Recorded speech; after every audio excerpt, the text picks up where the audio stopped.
പർദ്ദ ധരിച്ചെത്തുന്ന സ്ത്രീകൾ വൻതുകയുടെ സാധനങ്ങൾ വാങ്ങി കടന്നുകളയുന്നതായി വ്യാപാരികളുടെ പരാതി. ഇവരുടെ CCTV ദൃശ്യങ്ങളും പുറത്തുവന്നു.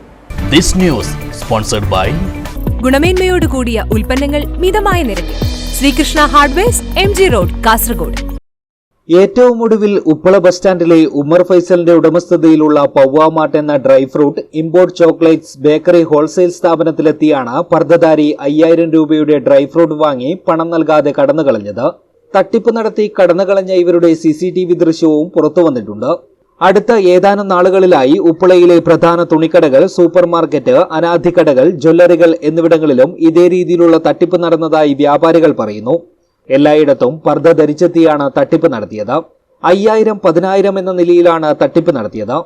അതേസമയം വ്യാപാരികൾ പോലീസിൽ പരാതി നൽകാത്തതുകൊണ്ട് തന്നെ തട്ടിപ്പ് ആവർത്തിക്കപ്പെടുകയായിരുന്നു. ഇത് വ്യാപകമായതോടെയാണ് വ്യാപാരികൾ മറ്റു കടകളിലെല്ലാം ജാഗ്രതാ മുന്നറിയിപ്പ് നൽകിയത്. ഇത് സംബന്ധിച്ച് പോലീസിലും പരാതി നൽകിയിട്ടുണ്ട്. ആർക്കും സംശയം തോന്നാത്ത വിധം അതിസമർത്ഥമായാണ് തട്ടിപ്പുകാരിയുടെ നീക്കങ്ങളെന്നതും ശ്രദ്ധേയമാണ്. News bureau, Uppala.